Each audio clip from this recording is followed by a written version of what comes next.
This is.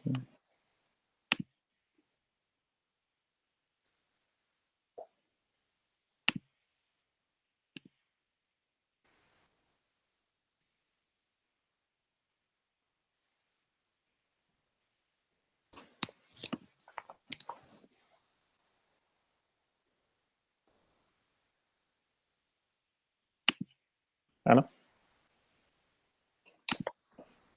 Hello?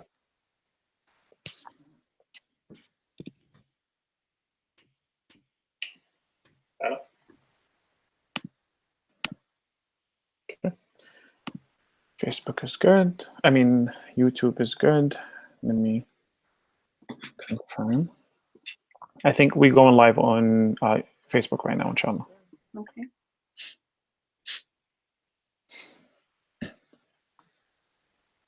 We're going live on.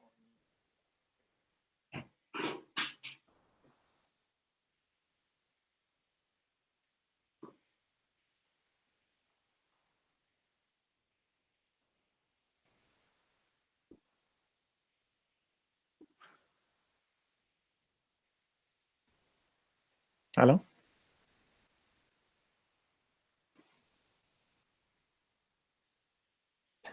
Hello?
Okay, assalamu alaikum wa rahmatullahi wa barakatuh. This is Raja Abdul Haq from Majlis Shura of New York.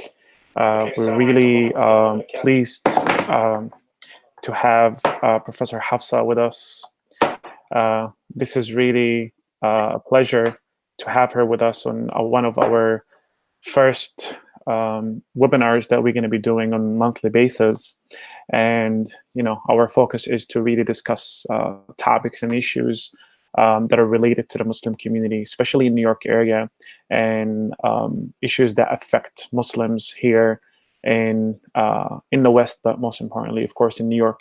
And as we know, Kashmir has been a forgotten cause for the Muslims. We talk a lot about Palestine, and we talk about a lot of domestic issues and international issues. However, the cause of Kashmir is usually forgotten. And the reason, I mean, of course, we'll discuss today, inshallah, one of the reasons why, or some of the reasons why it's forgotten or it doesn't get enough attention as other causes. But we also want to give a little bit of perspective, a little bit of background, a little bit of historical understanding of what is Kashmir, what is the cause of Kashmir, and the key players of the occupation of Kashmir.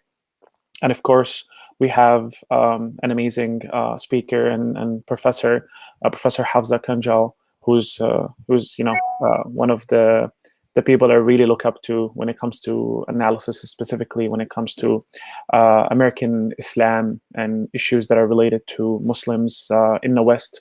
And today she's going to be, and as you know, as some of you know, she's an assistant professor of South Asian history at Lafayette College. She completed her PhD in history and women's studies at the University of Michigan. She's done a lot of research. She appears on a lot of international media outlets like Al Jazeera and others. And I think she was on BBC yesterday or today. So without further ado, I would like just to give it to Dr. Hafsa to give us a little bit of perspective on the occupation of Kashmir, the issue of Kashmir, the struggle for liberation. Because even though we know the issue of Kashmir, we don't know a lot of the dynamics of the cause. So I want to give it to Professor Hafsa to give us a little bit of perspective, and then we come back and kind of talk about the current escalation happening between India and Pakistan, its effect on Kashmir and the people of Kashmir. So Professor, please go ahead. Okay, assalamu alaikum to everyone who's listening to the webinar, and thank you to Raja for inviting me to talk about a really important issue. And as Raja mentioned, Kashmir usually gets overlooked internationally, but also unfortunately within the Muslim community. And I hope that hopefully people who are here listening can learn and benefit from some of what I'm about to say. And I look forward to getting some of your questions as well later on. So I wanted to start off with talking a lot about the history, or at least giving everyone a bit of a historical context to the Kashmir issue. History is a battleground when it comes to Kashmir. You have sort of an Indian nationalist perspective, you have a Pakistani nationalist perspective, and then you also have sort of these indigenous Kashmiri voices that often get trampled upon, and it's their narrative that sort of gets overlooked. So I think to understand the current day, the present situation, it is important to understand it through the lens of history. So I'm going to spend a little bit of time talking about the history of the issue, and then go into some of the more contemporary problems, including what just happened recently with 2 weeks ago, and now the escalation and the occupation of the Kashmiris today, and what they're going through. So when it comes to the history, most people usually trace the history back to the year 1947, which is when the Indian subcontinent was partitioned between India and Pakistan. So India was under British colonial rule, and as a result of sort of negotiations. Professor, sorry to cut you off. I think that some people are kind of saying the audio is not very clear. Can you just give me 1 second? Sure. Sorry to cut you off. I think that some people are kind of saying the audio is not very clear.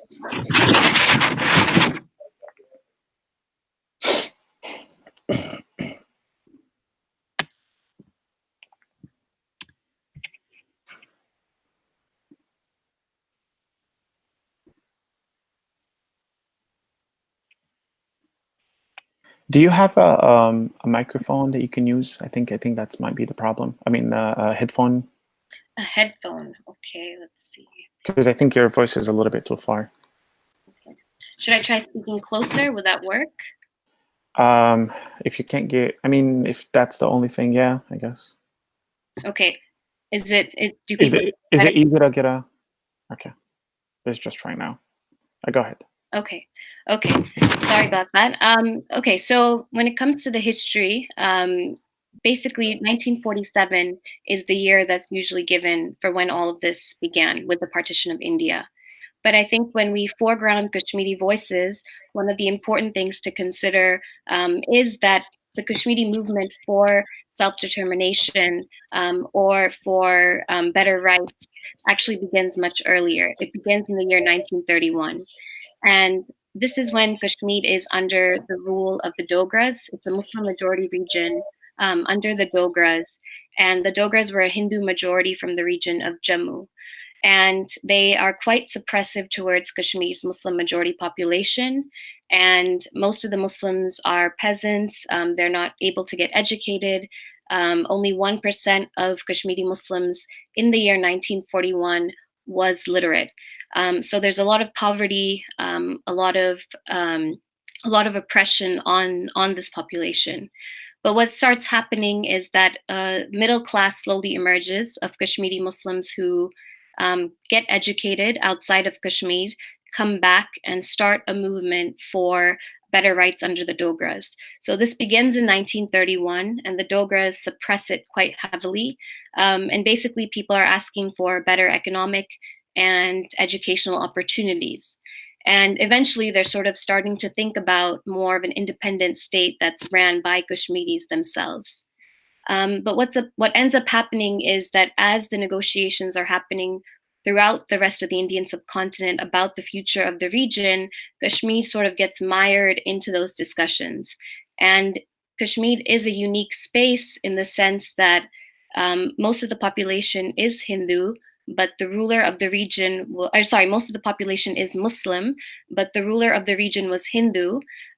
So it's really unsure where it's going to be situated. And it seems that the ruler wanted independence. He would have preferred to sort of rule over an independent Kashmir. But what ends up happening is that a local uprising begins in the region of Jammu by Muslims there who want to join Pakistan because they believe that the region is majority Muslim, so they should join Pakistan.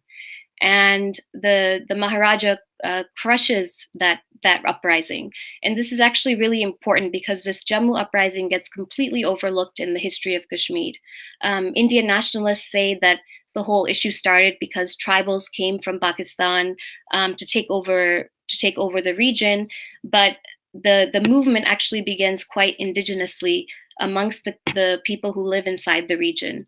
And because they were quashed heavily, then you see movement from Pakistan, from the Northwest Territories, that sort of a tribe comes in to try to liberate Kashmir's Muslims. So that's sort of a really important aspect that gets overlooked when you talk about history, is that it wasn't something that sort of happened between India and Pakistan, but it really began indigenously. So as a result of the tribal invasion to liberate the region's Muslims from the Hindu Maharaja, the Maharaja decides to sign a treaty of accession with the Indian government. Initially, he asked the Indian government for protection against this raid, and the Indian government says that they'll only protect, sort of send in military reinforcements if the Maharaja signs a treaty of accession. So he does that, and it's sort of, there's a lot of gray area between whether he actually does that or if India forces him to do that. But there is a treaty of accession that's signed. It basically says that India has control over the region's foreign policy, communications, and defense, and everything else is sort of still left to the state. And that in the future, once sort of the hostilities are over, that the future of Kashmir would be decided by the people, by reference to the people. So this is in the treaty itself. And this is a treaty that India uses often to say, well, look, Kashmiris signed the Treaty of Accession, so it must be, this must be valid. But within the treaty itself, it says that the future of the region must be determined by the people. So after that happens, India and Pakistan both go to war over the region. It ends with Pakistan taking over 1/3 of the princely state of Jammu and Kashmir. India takes over 2/3 of the state, and India takes the issue to the United Nations. So it's India itself that actually seeks an international solution to this issue in 1947 and 1948. It's not Pakistan. And the United Nations basically calls for a cessation of all military hostilities and a plebiscite to be held in the region. And this is the plebiscite that still has not been held, and this is what the Kashmiris are still calling for 70 years later. So I'm just sort of going to give a brief overview. Sort of this is where the root of the issue is. But since then, since the past 70 years, Kashmiris have been protesting. They have been protesting an illegitimate Indian rule, especially those who live in Indian-occupied Kashmir, and they are demanding for their right to determine their future. And that's kind of at the root of the issue. And even though people sort of argue that the Kashmiri uprising begins in the late 80s with the armed militancy, the uprising, or sort of the mass movement for self-determination, begins right at 1947 and really gains ground after 1953. So the first stage between 1947 to the late 1980s is essentially a movement for self-determination. that's peaceful, and Kashmiris are trying to use constitutional means to be able to have their rights. And and instead, what India does is install a series of oppressive governments that are not elected by the people. There's sort of rigged elections, and there's no oppositional parties that are able to contest. So the only parties that are able to be elected are those that agree with the accession to India. So these parties basically kind of serve as a collaborator in a collaborator's role for the Indian state. And they sort of over time erode Kashmir's autonomy. So Kashmir was supposed to have autonomy, a special status within the Indian constitution because of the issues that happened around the time of partition. So even though things like foreign policy, communications, and defense were left to India, everything else was supposed to be ran by the local Kashmiri state. And over time, all of those sort of rights and were taken away as well. So the Supreme Court laws became a part of Kashmir, the Indian Supreme Court, education, things like that. So this was sort of a time where people were at least trying peacefully to resist some of that encroachment. What ends up happening is that in the late 1980s, because of global events that are happening with the Iranian Revolution, the rise of Islamist movements around the world, the end of the Soviet Union and Afghanistan, Kashmiris are also inspired to sort of finally really forcefully get rid of the Indian occupation. And there's an election in 1987 that's rigged. Muslim parties, like sort of a united Muslim front of parties that were against India, actually contest in the election. It's rigged, they lose. And as a result, people just realize that, these peaceful means, these constitutional means that we've been trying for all this time are not going to work. So an armed uprising begins. And these are young men, mostly Kashmiri men, that go across the border, across the line of control into Pakistan-controlled Kashmir. They get trained there, and then they come back and fight against the mighty Indian army. And the militancy is heavily quashed. India brings in over 700,000 troops in the region and kills over 70,000 Kashmiris. The human rights violations are extremely high. People are tortured, people are arrested. There's a lot of enforced disappearances. Recently, mass graves have been discovered. There's gang rapes of women that happen as well. So this is the moment of the late 80s and the 90s is when sort of the real pain of the occupation is made clear. And India is able to basically divide the different groups that are fighting, and sort of they begin to fight within each other. They also introduce a counterinsurgency militant group called the Ikhwan, which was basically made up of former militants that sort of India forces to go and fight for them and create rifts within the militant ranks. And over time, the militancy sort of dies down. And there's a bit of time, about 10 years, maybe 8 years or so, where there's not much happening. I mean, people are still trying to fight against the occupation, but they're tired, right? The militancy really took a lot out of them.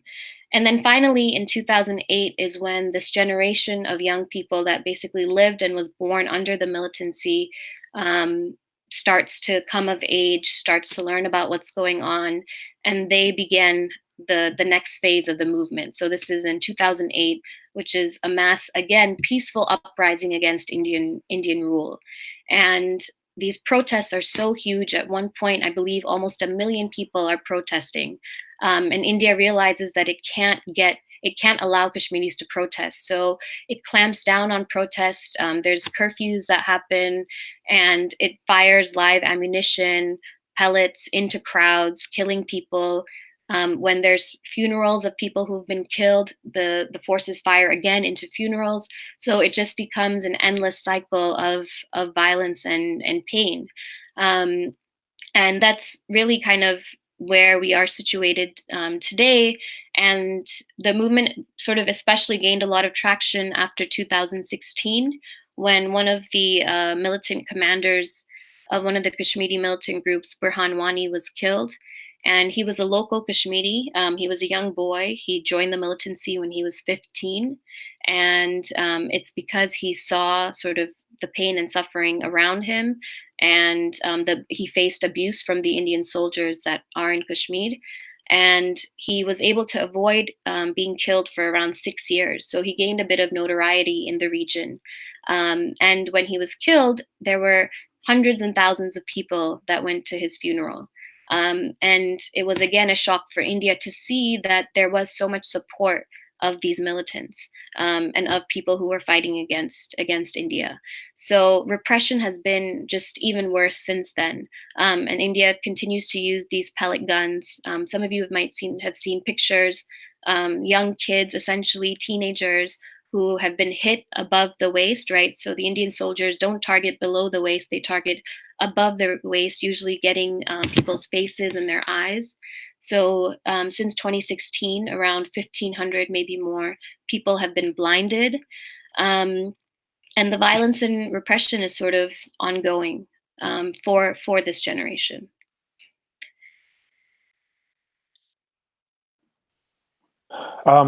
Well, thank you, Professor, for this. I think some were saying that the beginning was a little bit, the sound was not very clear. So maybe, inshallah, once we go through questions and answers, maybe we can give a quick recap, inshallah, of the first few minutes.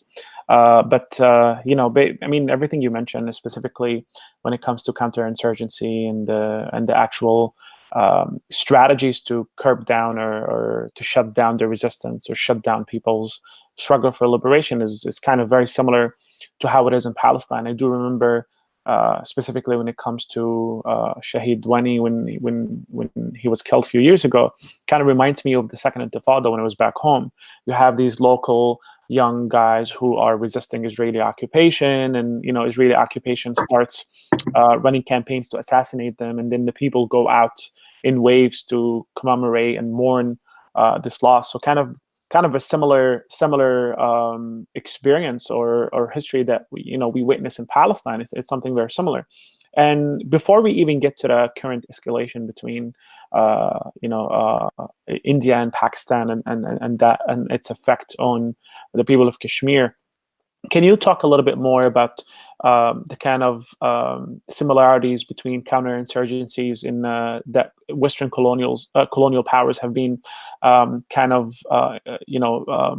starting or initiating in the majority of the world? We know the soft powers and the hard powers. We know the concept or the campaigns of winning hearts and minds, and later on when we have the U.S. aid and how it was created by Kennedy to kind of win the hearts and the mind, the counterinsurgency in Iraq and Afghanistan.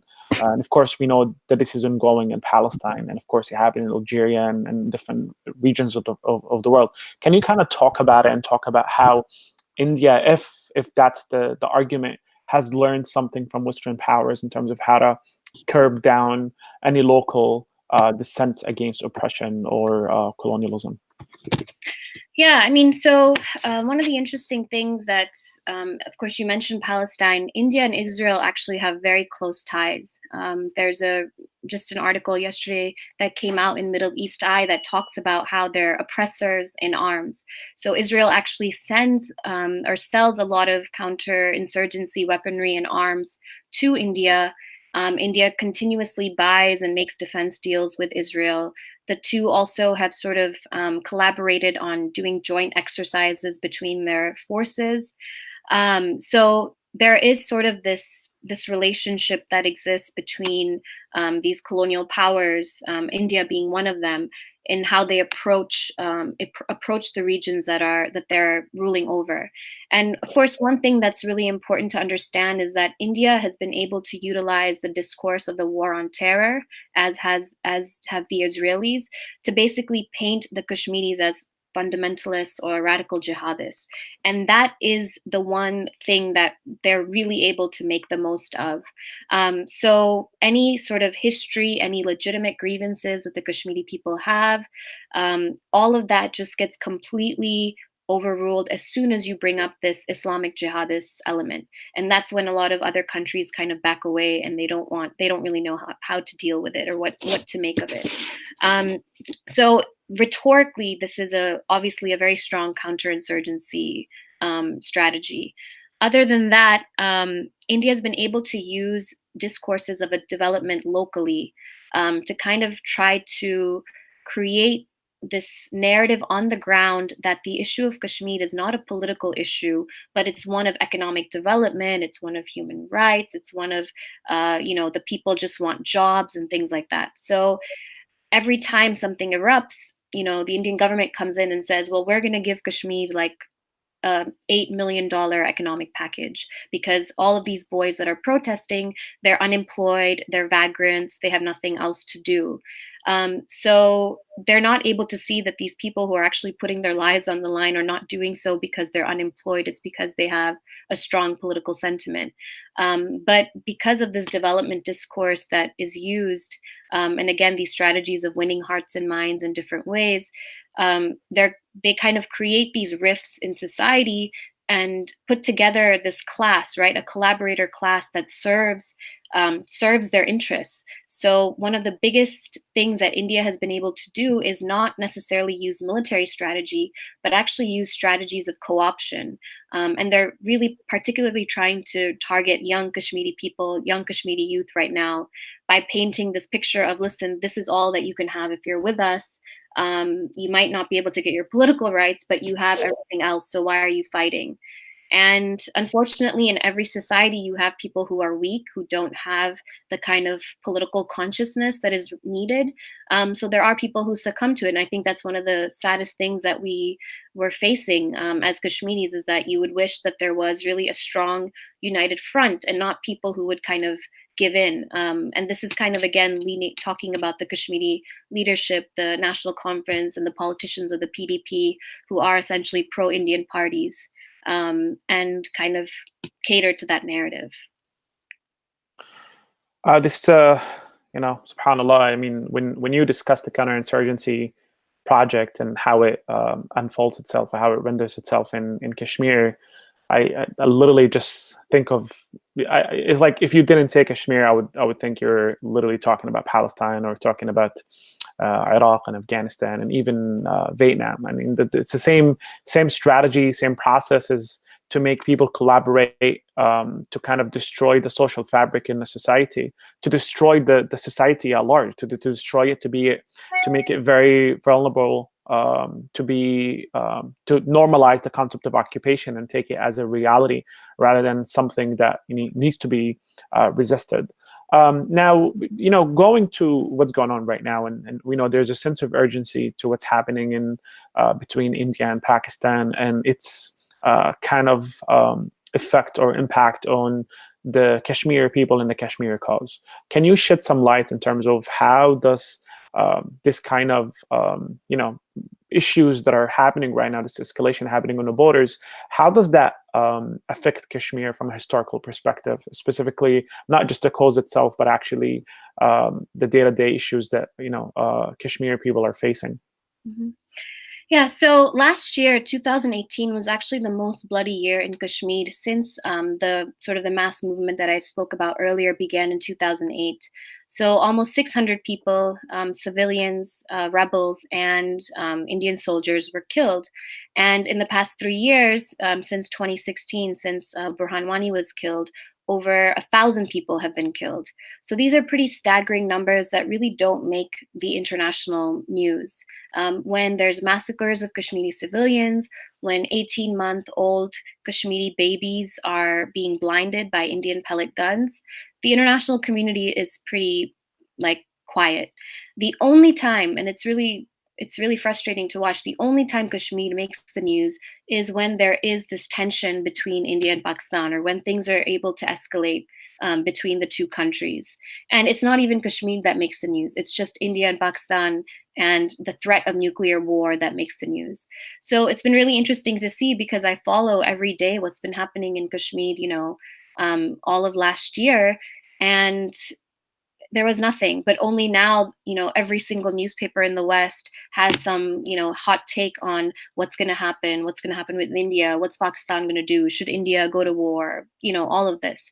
So again, what ends up happening is that Kashmiri voices get drowned out as things escalate.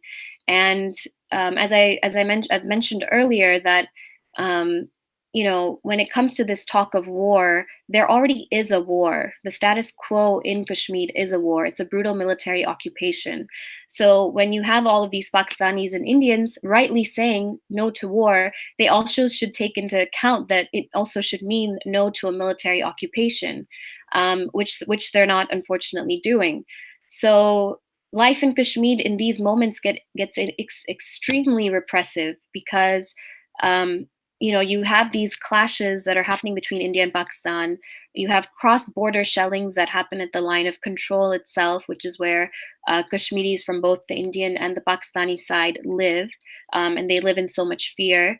And then within Indian-occupied Kashmir, you have arrests of freedom leaders. You have these communication networks are completely shut down so that people can't get in touch or know what's going on. Just yesterday, one of the sort of a pretty significant religious and social body, the Jamaat-e-Islam, was banned, and they run a number of schools and orphanages in the region. And there's also a threat now, especially because this has been what the BJP government has wanted to do for a long time, is to erase the special status that Kashmir has within the Indian Constitution.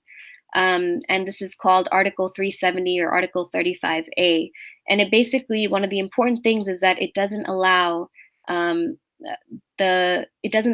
right now, the Kashmiri state does not allow non-Kashmiris to buy land in Kashmir. So if the special relationship is eroded and India completely sort of subsumes Kashmir, even more than it already has, then there's this real threat of a demographic change. And then you actually have settler colonialism. You'll have Indians coming in from mainland India, buying land in Kashmir and settling there, and there'll be nothing to stop that from happening. And this is something that Kashmiris live in constant fear of, is that, we already have this relationship that we don't agree to, that we've never given our consent to, but they're even going to take away the fact that we at least have this small protection that people can't buy land here. And once the demographics change, then, if there was ever a resolution in the future, then the Indians, as the Israelis, could say, well, there's so many more Hindus living here now. It's not Muslim majority. So, all these people want to stay with India. And that's a real concern. It's interesting you mentioned settler colonialism as well, because I think all of these causes, specifically when it comes to occupation, there's a sense of settler colonialism somewhere. And you mentioned counterinsurgency, the project of winning hearts and minds. And I have a question, actually. I'm sorry, I'm jumping to Q&A quickly, but I think that question, because you kind of touched upon the political parties in Kashmir, and some of them are actually loyal to India, unfortunately. So we have Ahmad Waj asks, how do the political parties in Kashmir differ from, say, the Arab list parties in Israeli Knesset politically, and what would a united political front against the occupation look like? I think that question was influenced by what you talked about, settler colonialism, the relationship with settler colonial institutions, which is very dangerous because it institutionalizes and normalizes the settler colonial project, but at the same time, the concept of loyalty to foreign occupying forces versus actually working within the local or the grassroots. So I think that question kind of continues with the conversation that you're saying, if you can answer that. Yeah, so there's two main parties, the National Conference and the PDP. And they both sort of claim to tout that they represent Kashmiri interests to India, but they absolutely do not. And it's really interesting when one is in power and they're, blinding people and kind of taking part in this military regime, the other party is criticizing them and saying that, oh, this is the party that doesn't really represent Kashmir. But then when the other party comes to power, they do the exact same thing. So most Kashmiris really don't take them seriously. The only unfortunate thing is that these parties have given patronage to a lot of people on the ground and sort of in a way made them relevant. But many of these parties also have a bizarre relationship with the Indian government, where India kind of just, if one doesn't seem to be doing the work that it needs to do for it, they'll get rid of them and then put the other one in power. So I think in the eyes of the Indian state, they're just utilitarian institutions that they can use to do whatever they want.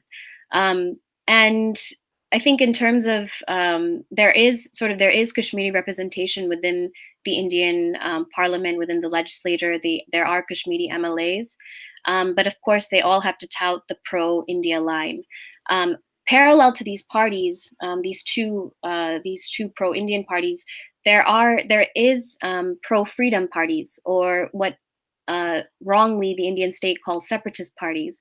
And I wanted to point out that the term separatist when it comes to Kashmir doesn't really make sense, because it's basically saying that these groups, or Kashmir was officially a part of India like the other states were, and now it's just seeking separation, which wasn't the case.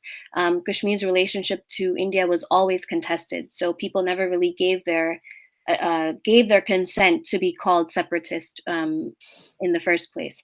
But anyways, there are a series of other parties that exist that are under sort of this broader umbrella known today as the Joint Resistance. And earlier on during the militancy, they were called the Hurriyat. And some of them are pro-Pakistan and some of them are pro-independence. But they really are not given much space. Most of the leaders are always under house arrest. They've been arrested so many times. They're under a lot of surveillance. India, I mean, in terms of the extent of what they're able to do, they're just really only able to call for strikes when people are killed or when something happens. So everything kind of shuts down in Kashmir, and that's really the main way that people have been expressing their resistance, is just through these strikes. And there's a lot of criticism of that as well, because many Kashmiris are not able to strike on a regular basis, especially when there's moments of heightened conflict. So when these groups call for strikes or hartal for months at a time, a lot of people suffer economic losses. But despite the criticism that some may have of these pro-freedom parties, for me, I think they're really trying to do what they can, given the kind of political context and the level of repression that they're in. And outside of that, though, I think the youth movement, is really very indigenous, and it doesn't really have a leader.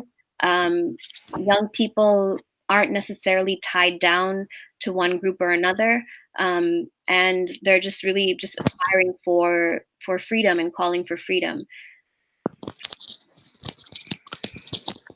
I mean, I think hopefully that answered the question, and maybe we can later on, kind of talk more about the similarities with Palestine specifically when it comes to resistance. But I see a question. I think that's something I really wanted to ask about, which is the role of the Pandits in Kashmir. And Sabra is asking if you can shed light on their situation in Kashmir, and even the relationship with the governor, Jack Mahan, in facilitating the exodus in the 80s. Kind of, I think Sabra is asking mostly about the situation and the role and how are they involved in all of this. And overall, I think if you can give some kind of background in this, that I think that would be helpful. Yeah. So the Pandits are the Hindu minority of Kashmir. Kashmir is Muslim majority, about 95%, but there was always a strong and visible Hindu minority in Kashmir, about 5%. And throughout history, especially under the Dogras and the subsequent governments, they were pretty prominent because they were usually the ones that were the most educated. So they were very prominent in terms of the government and the state. I hate to paint the issue as sort of a Muslim versus Hindu issue, though, because fundamentally it's a political problem. But what's ended up happening is that India has been able to make it into a communal issue. And many of the pundits sort of were with India, right, in that sort of 70-year period that I talk about, although there were some notable ones that also stood for Kashmiri self-determination. What ends up happening is when the armed militancy begins in the late 80s, the militants, of course, go against this collaborator class. They target the collaborator class because that's who they see as really, facilitating the occupation. And they go after Kashmiri Muslims who are collaborating, and they also go after Kashmiri Pundits who are collaborating.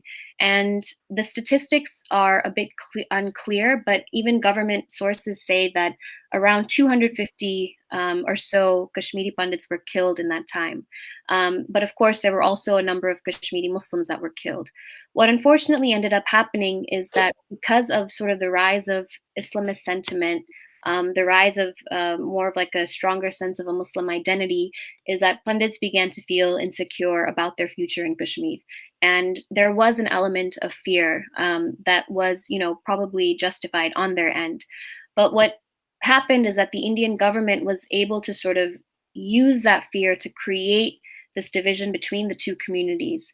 And the narratives around this are quite hazy. I mean, from the perspectives of the pundits, they'll say that they were forced out of Kashmir, like by these ravaging militant Islamist groups who were raping their women and all these horrible sort of narratives that exist. But when you ask people who actually, when you ask Kashmiri Muslims and you ask some Kashmiri Pundits who continue to stay on in Kashmir, some will say that the Indian government facilitated this migration, so that the Kashmiri Pundits would be protected for a certain time in another location, and the Indian government could do, especially under the really brutal governor Jagmohan, could do what it wanted with the Kashmiri Muslims.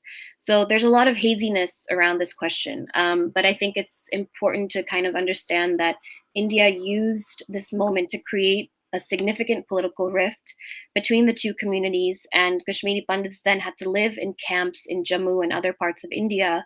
And then the RSS and sort of this really right-wing militant Hindutva ideology, they sort of began to latch on to it. And I actually don't think the government of India cares genuinely about Kashmiri Pundits, but they use them to kind of justify the violence and against the Kashmiri Muslims. And it's important to know that everyone suffered in that time. I mean, Kashmiri Muslims will always tell my generation never really knew any Kashmiri Pundits, but my parents and my grandparents' generation had close ties to them, and they want them to come back. And they think they have, of course, every right to go back to Kashmir because that's their home.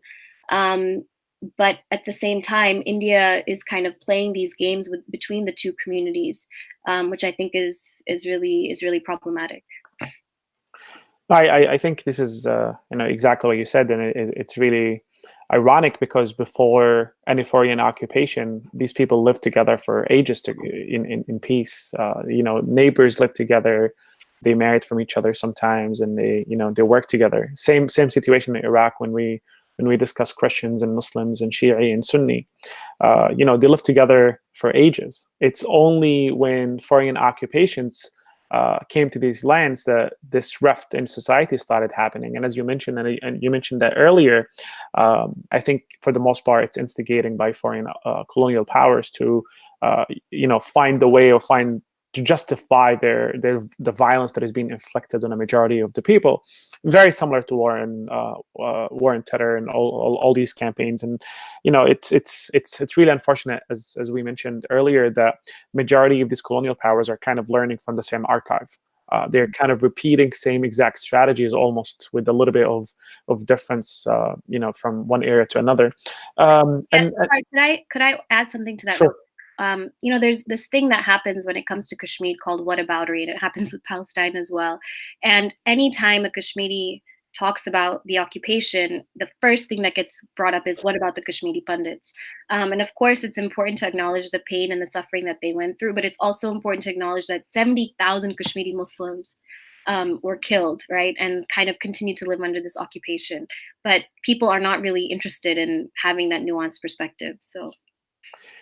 No, no, absolutely. And I do remember, I think your post maybe last year when one of the Muslim figures in the US, when they were justifying participating in normalization with Israel, they were using Kashmir as a like a, what do you call it, like an excuse of how come we're all crazy about Palestine but nobody mentions Kashmir. And I do still remember your post. It was kind of exactly what you explained right now.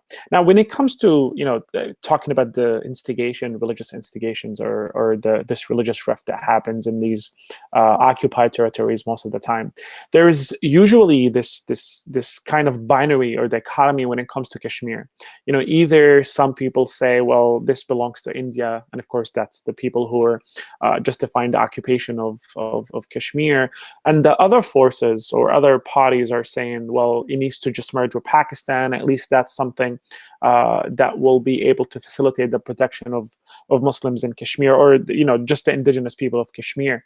How do we look at colonial, especially British colonial division of these borders and these lands, and how do we navigate around coming up with? I don't like the idea of always trying to, specifically us in diaspora, I'm just projecting what I feel about Palestine, kind of dictating the solutions for the people on the ground.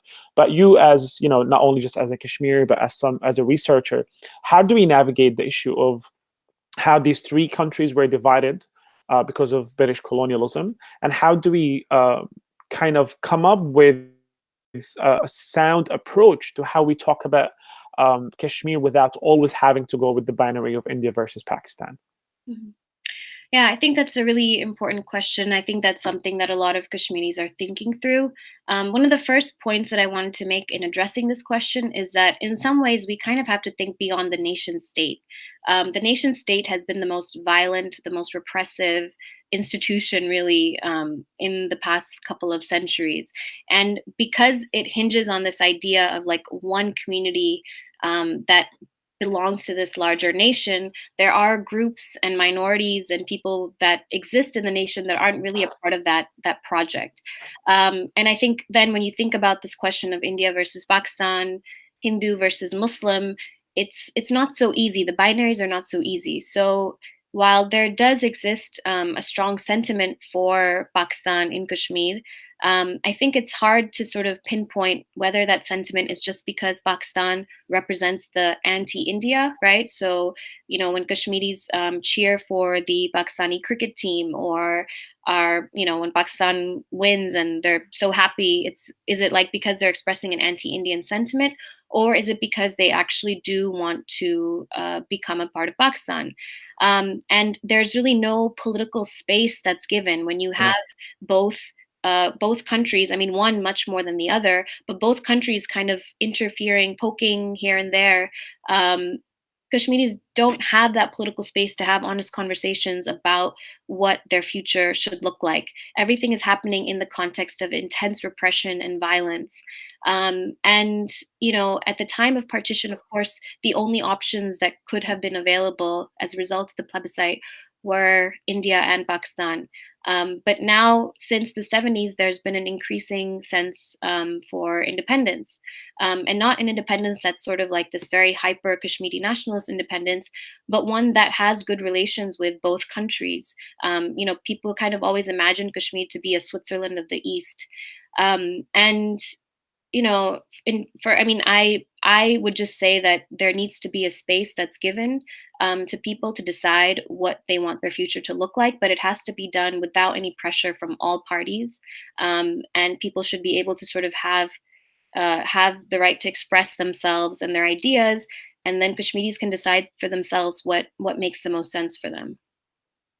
Yeah, that's kind of very similar to the regional warfare in the Middle East when it comes to regional actors, when it comes to Palestine. As you mentioned, a lot of regional powers want to have influence on how Palestine should be solved. And it looks like it's kind of very similar in Kashmir. And I have kind of two questions that are, I think, related that we have. Someone was asking from YouTube, Shabir Abbas, about, there are, 200 million Muslims in India. He's saying, how can they help the cause of Kashmir without having to face, consequences or kind of reprisals from the Hindu neighbors? And I think I have a similar question kind of from Sajid, who says, how come we don't have something similar to the BDS when it comes to Kashmir? Something to kind of facilitate an international outcry against the Indian occupation of Kashmir. Something similar. I know you mentioned there isn't enough political space in Kashmir currently, and that's kind of similar to how it was in Palestine before the first Intifada. Most of the work, most of the struggle, most of the resistance movements were kind of outside of Palestine. It was the first Intifada that kind of pushed everything inside, but of course that has different context to it. But what are the roles, again, I don't know if they're the same questions or kind of separate, but how do people, Muslims in Pakistan, in India, balance between supporting Kashmir, helping the cause of Kashmir, but at the same time worrying about some kind of backfiring against them, and an international scale, if there is currently one, or if there is any kind of process into developing some similar movement like the BDS to kind of help the people of Kashmir? Yeah, the first question is a really, really good question, and it's actually a question that makes me sad in many ways, because I really don't know how to answer it. In the sense that Kashmiris can understand that Indian Muslims go through an incredibly tough time, especially now with this insane Hindutva upsurge. Um, you know, Things in India in terms of the general public are so bad that even someone who just calls for no war is not even talking about the occupation of Kashmir, but just says like, no, we shouldn't have war with Pakistan. They're sacked from their jobs. They're forced to resign. There's been lynchings. I'm sure you've heard of the lynchings that have existed, that have, Muslims have had to go through in India by these sort of right-wing Hindutva mobs, for carrying beef or allegedly carrying beef. So things in India are so bad, and I think Kashmiri Muslims recognize that. And in many ways, I'm not sure what we can expect in terms of solidarity from Indian Muslims, but I guess what we would not want to see is just this like rabid nationalism that a lot of Indian Muslim leaders or politicians or celebrities engage in. I mean, all of sort of the Bollywood Muslim or whatever identifying celebrities are, when the strikes happen, they're just always praising the Indian army. The politician, there's a leader in Hyderabad who, is always kind of like praising India and talking about Kashmir as if it's an issue of terrorism. So at the very least, one would hope that they stop engaging in that kind of rhetoric, and at least try to build solidarity with other groups in India who are also suffering, including the Dalits and Adivasis and other groups, to kind of push towards a change in these discourses, in these right-wing discourses in India. And then hopefully in the future, if the political space is there, then to actually raise the issue of Kashmir on a much larger scale in India. So that's the answer to that. In terms of BDS, one of the India actually has a lot more clout in the international arena than Israel in some ways. Israel's standing was really, in many ways, depending on its relationship with the US and maybe some other Western countries.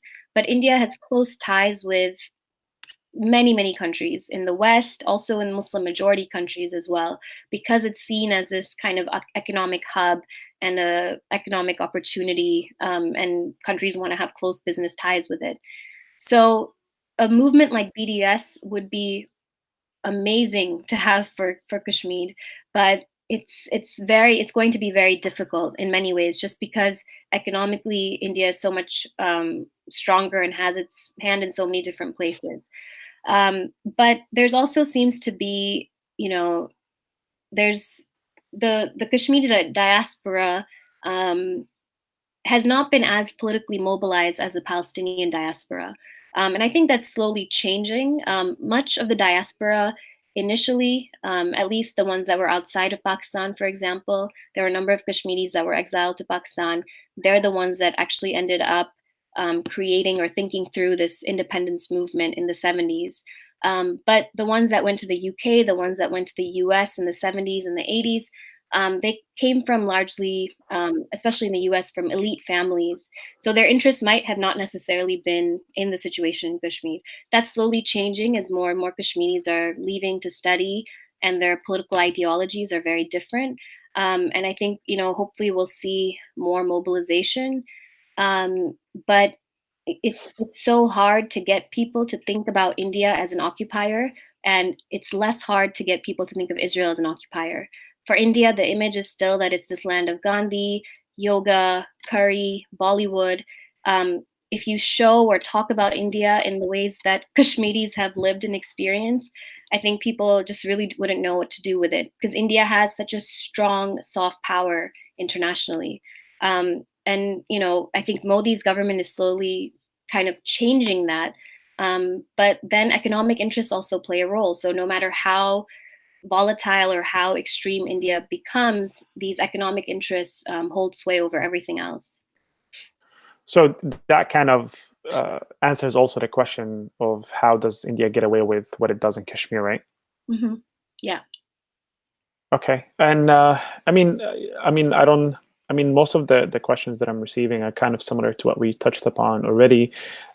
Just to kind of before we end, then I would like to ask you maybe if you can send us some basic information about Kashmir. I think it's a good thing to have like a 101 information set or toolkit we can share it with people and be kind of become a crash course in Kashmir and people to understand or maybe have FAQs or whatnot, and maybe that's something you can facilitate and send to us and we can share it with people. But how do you suggest for people who are want to know more about Kashmir, how they want to get more involved? As you mentioned, I personally see and I'm witnessing there's a kind of a good movement happening when it comes to Kashmir and specifically in the diaspora. There's a lot of people talking about it more. A lot of people are raising awareness. There's some kind of course, there's always has been a solidarity movement between Kashmir and Palestine, but because of the local colonial agents, as you mentioned, that keep suffocating any political space for people to have honest conversation about their own liberation or about their own independence if they want to. How do people get involved here in the West, specifically in the US or even in New York, if you want to even make it more local, more accessible to people? Can you share with us few ideas or organizations or resources where people can kind of pull from to not just learn, but to actually do something about the Kashmiri cause? Yeah. So I think the recent events have made at least the Kashmiri diaspora realize that they sort of need to get organized a bit more. So I would be happy to connect people to different members of the diaspora in big cities, New York, DC, Chicago, etc. And in terms of raising awareness, there's things that can happen in a number of ways. One is the media narrative. I think it's really important to challenge and ask questions of the media narrative. So we slowly have some a mobilization in terms of getting a few important articles out in different US media, but it's still really hard. I mean, the New York Times, everything that it's published since this has happened has been really from this general Indian, largely pro-Indian perspective. There was no Kashmiri voice that was published in the past 2 weeks in terms of giving the Kashmiri perspective. So maybe writing either op-eds in your local papers or writing to editors of these big news houses. Democracy Now!, for example, should obviously be having a show on Kashmir. They raise every other issue that happens when it comes to Black Lives Matter, when it comes to Palestine, but there's been no show on Kashmir. So urging them to cover the issue more is important, and to try to at least contest this large pro-Indian narrative that exists in the West. And then in terms of we have certain documents, and I'd be happy to share them with people who are on the call, of letters that you can write to your elected officials, your local officials, letters that you can send to the State Department. I'm not really sure the extent of how things can change within the US government, but I think at least attempts have to be made, and targeting certain key people. And then on campuses, I mean, for those people who are on campuses, having events on Kashmir, film screenings, we're working on mobilizing or creating a list of resources that people can use, speakers that they can invite. So hopefully that should be out within 10 days or so. But also having events in solidarity with other movements to kind of push Kashmir into this agenda of the larger social justice movements that are happening around the world. So I think things that can happen on multiple fronts would be really helpful and productive. That's great, and I definitely agree. And I think SJPs on campuses should take kind of for now help out in the process of raising awareness on campuses, facilitate events, bring in Kashmiri activists and scholars like yourself to speak to the people, because as we mentioned, and it clearly throughout the conversation, every time you mention something about Kashmir, I would, I was born and raised in Palestine. I feel like you're literally discussing how it is in Palestine. So it's very similar. Besides the solidarity, the fact that we are, we kind of, not just because we're Muslims, but kind of the same situation, same experiences that we're facing, that we should stand with each other. And I think it's very important, and it is a responsibility. I can speak as a Palestinian. It is a responsibility on for the Palestinian movement in the U.S. to kind of help facilitate this process. And I'm more than happy, inshallah, for us to maybe collaborate in the future to do something even more on the grounds when it comes to doing things for Kashmir. And another approach we can do is maybe we can get involved with Islamic Relief. I know you led some campaign about the children who lost their eyes because Indian occupation forces were directly, explicitly targeting the eyes of children, unfortunately, to blind them, and a way to curb the resistance in Kashmir. So maybe that's something we can take on, and help ask some relief organizations to kind of collect the money or the funds to help the people besides just the media. I just want to ask one last question, and hopefully we can end with that, because at the beginning the sound was not very clear. If you can, with few minutes, give us a recap of the Kashmir cause from the start until today, something very small. We can cut that video and we can share it as a kind of 101 short summary of what is the Kashmir cause, how did it start, what are the key actors or players, and the situation in Kashmir overall.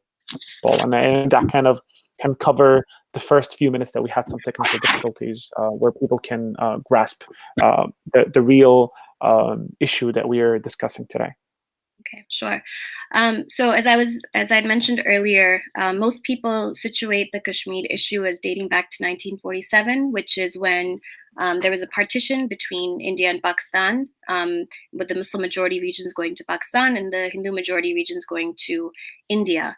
I actually, myself and other scholars, actually situate the Kashmir movement to be earlier in 1931, which is when you really see a Kashmiri mobilization against Kashmir's colonial rulers, the Dogras, who were a princely Hindu monarchy that was ruling over a majority Muslim population.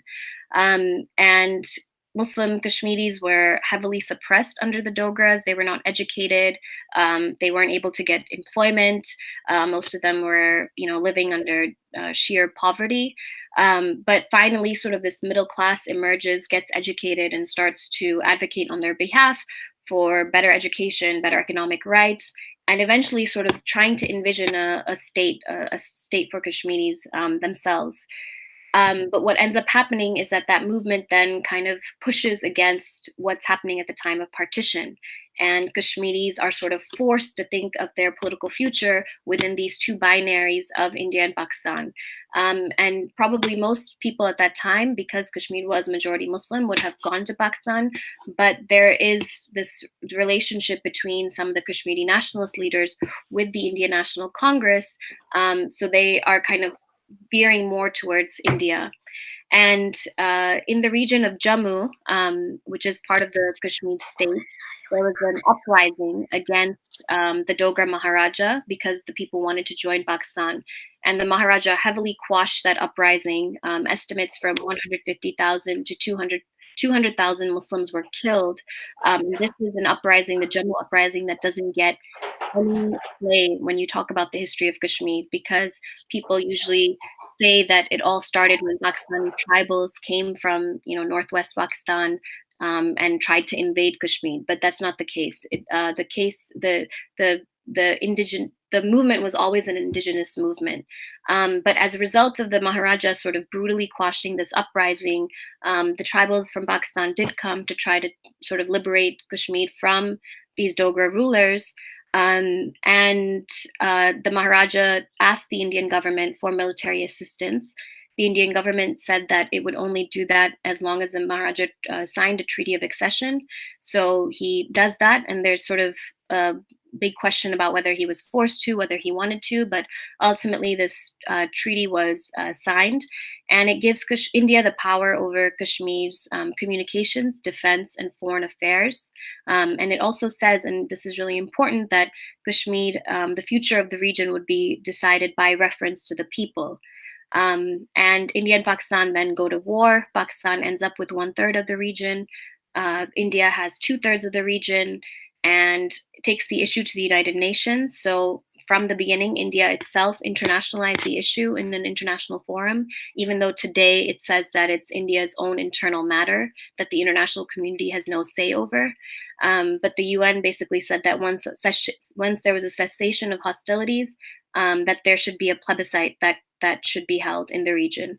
And this plebiscite was never held.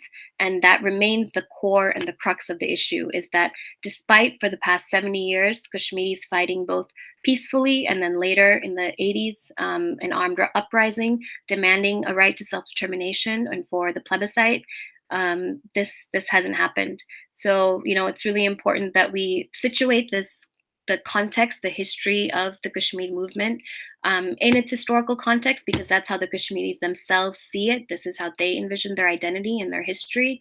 And unfortunately, the Indian government is completely trying to erase this history and make it just about an issue of these radical Islamist separatists that are sponsored by Pakistan to, separate Kashmir from India, when Kashmir was really never officially and legally a part of India to begin with.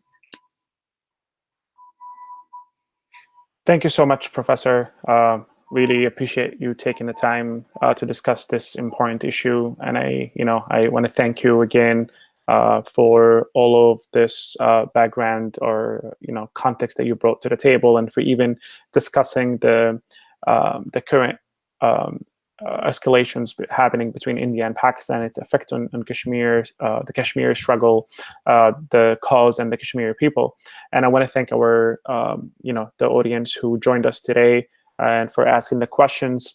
And inshallah, we'll continue to do more of these webinars on monthly basis to discuss local issues or even issues that are very important to us. And as you mentioned already, Kashmir is a very important cause that kind of forgotten, unfortunately, and hopefully this kind of sparks the conversation into people starting to actually understand that Kashmir is an important cause that needs us to be fighting for and needs us to push the Kashmir scholars and activists and leaders to the forefront of our community to help them facilitate some kind of movement in the diaspora that can help the people on the ground to resist and to be able to liberate their land from, the Indian foreign occupation. I want to thank you again so much, Professor, and hopefully we get to talk to you soon. And again, inshallah, we'll discuss offline the possibility of how people can be involved in